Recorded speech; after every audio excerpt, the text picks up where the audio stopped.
नमस्कार दोस्तों, आप सभी का स्वागत है आपके अपने YouTube चैनल पर।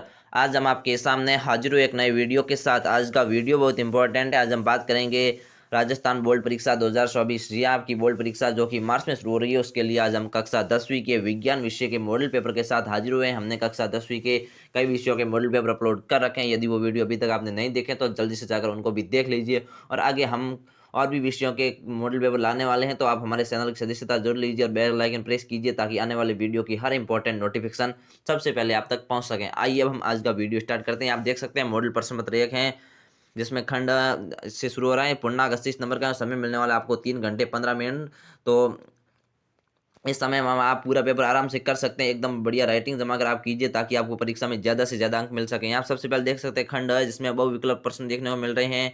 मानव के पाचन तंत्र में शुद्रांतर एवं वृद्धांतर के मध्य पाई जाने वाली अवशिष्ट संरचना है। तो यहाँ आप 4 ऑप्शन देख सकते हैं, इनमें से जो सही है वो आप कर सकते हैं।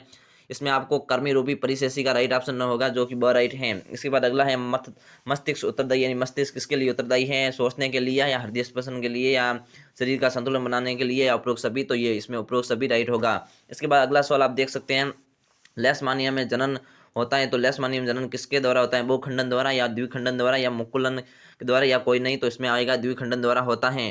अगला सवाल है कि विकासी दृष्टिकोण से हमारी किससे अधिक समानता है? तो हमारी समानता सिंपेजी से अधिक है। तो इसमें वह राइट ऑप्शन होगा।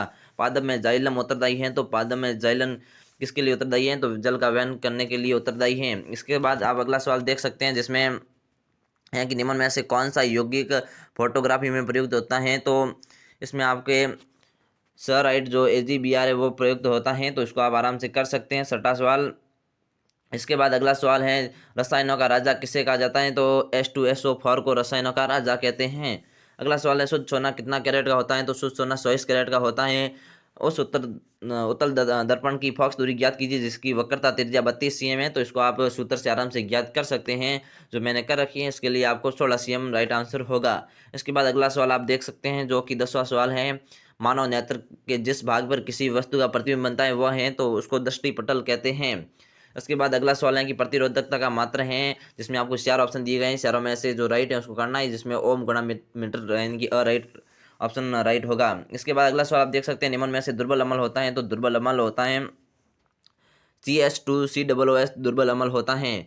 ये सभी एक एक नंबर के सवाल थे, जो बहुविकल्प सवाल थे। आपको 4 विकल्पों में से करने हैं। हो सके तो आप पहले इस पेपर को बिना देखे कीजिए ताकि आपकी परीक्षा में ज़्यादा से ज़्यादा अंक आ सकें और आपको ज़्यादा से ज़्यादा याद हो सके। यहाँ आप देख सकते हैं। इसके बाद रिक्त स्थानों की पूर्ति आती है। तो इसको आप पहले एक बार मेरे हिसाब से आप पहले एक कॉपी लीजिए और उसमें पूरा प्रश्न पत्र हल कीजिए और फिर इसके आंसर आपके पासबुक में मिल जाएंगे, या फिर आपके पास किताब है तो उसमें मिल जाएंगे, आपकी नोट्स बनाई हुई तो उसमें मिल जाएंगे, या फिर आप यूट्यूब की सहायता से भी देख सकेंगे। हम जल्दी इसके पूरे सॉल्यूशन के साथ हाजिर होंगे, लेकिन एक बार इस मॉडल पेपर को आप आराम से कीजिए जरूर। इसके बाद रिक्त स्थानों की पूर्ति कीजिए। सभी हरे पौधे एवं नील हरित शैवाल उत्पादक कहलाते हैं। तो यहाँ पर उत्पादक आएगा विद्युत जनित्र विद्युत चुंबकीय प्रेरक के सिद्धांत पर आधारित हैं। तो यहाँ विद्युत चुंबकीय प्रेरक आएगा। इसी तरह आप सभी रिक्त स्थान देख सकते हैं।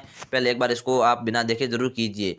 अगला सवाल है कि अति लघुत्मक प्रश्न, जिसमें तंत्रिका तंत्र की अनुक्रिया को किस किस क्रियाओं में वर्गीकृत कर सकते हैं। इसमें कुल आपको 12 सवाल देखने को मिल रहे हैं और सभी एक एक नंबर के सवाल हैं।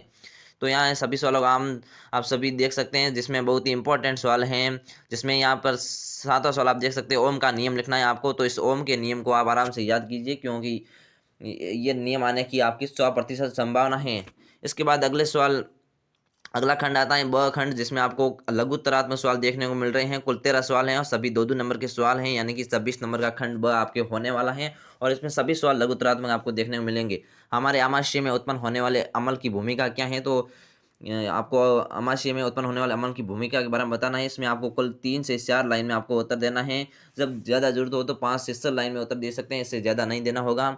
अगला सवाल है कि पादप हार्मोन क्या है? प्रत्यय का नाम लिखिए। 6वां सवाल है कि बीजाणु द्वारा जनन से जीव किस प्रकार प्रभावित होता है?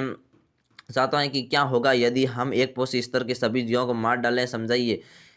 अगला है कि ओजोन क्या है तथा ये किसी परितंत्र को किस प्रकार प्रभावित करती है? 9वां सवाल बहुत इंपॉर्टेंट सवाल है, आप इसको नोट करके रख लीजिए। ये आपकी परीक्षा में आने की 100% संभावना है कि प्रकाश के अपवर्तन के नियम बताइए। इसी तरह आप सभी सवाल देख सकते हैं। इसके बाद खंड स आता है, जिसमें दीर्घ उत्तरात्मक प्रश्न आपको देखने को मिल रहे हैं। कुल 4 सवाल हैं, जो कि 3-3 नंबर के सवाल है। इसमें सभी सवाल आपको अथवा वाले देखने को मिल रहे हैं। यहाँ आप देख सकते हैं, पादपों में वृद्धि किस कारण होती है? धनात्मक गुरुत्वानुपर्तन को परिभाषित करते हुए चित्र बनाइए। इसी तरह 18 सवाल है कि आनुवंशिकता किसे कहते हैं? मेंडल के प्रयोगों द्वारा कैसे पता चला कि लक्षण प्रभावी तथा अप्रभावी होते हैं? इसी तरह आपको नीचे अभिक्रियाएं दी गई जिसको उदाहरण सहित आपको समझाना है। संयोजन अभिक्रिया है, वियोजन अभिक्रिया और विस्थापन अभिक्रिया। आप इस तीनों अभिक्रियाओं को पूरे याद कर लीजिए क्योंकि ये बहुत ही इंपॉर्टेंट सवाल हैं। इसके साथ ही आप अगले सवाल देख सकते हैं। मानव नेत्र की संरचना आपको बनानी तथा इसके भागों के बारे में लिखना है। इसके बाद खंड 2 आता है जिसमें आपको कुल 3 सवाल देखने को मिल रहे हैं, 21वां, 22वां और 23वां, और सभी में अथवा वाले सवाल हैं। तो इस सवालों को आप आराम से देख लीजिए, बहुत ही इंपॉर्टेंट सवाल हैं। यहाँ आप देख सकते हैं मानव श्वसन तंत्र की प्रमुख अंग का नाम बताइए। श्वसन तंत्र में संपूर्ण श्वसन प्रक्रिया चित्र बनाते हुए वर्णन कीजिए। इसमें आपको चित्र बनाना है और चित्र बनाना जरूरी है क्योंकि आपके जितने नंबर का प्रश्न होता है उसके आधे नंबर चित्र से मिलते हैं। जैसे 80 नंबर का प्रश्न है तो 3 नंबर आपको चित्र से मिलेंगे। तो इस चित्र आप आराम से बना कर आप सभी अंगों के नाम दर्शाइए। इसके नीचे अथवा वाला सवाल है कि मनुष्य में पोषण से क्या तात्पर्य है? मानव पाचन तंत्र का नामक चित्र बनाना है या संपूर्ण पाचन प्रक्रिया वर्णन करना। ये तीनों ही आपको करने हैं जो कि 2-2 नंबर के यानी कि 80 नंबर का क्वेश्चन है। इसी तरह आप अगले सवाल भी देख सकते हैं, बहुत ही इंपॉर्टेंट सवाल हैं। यदि आपको और कोई भी प्रश्न पत्र चाहिए तो आप हमें कमेंट करके बता सकते हैं, हम उसको भी लाने का प्रयास करेंगे। हम हाजिर होते हैं एक नई वीडियो के साथ, तब तक के लिए जय हिंद, धन्यवाद।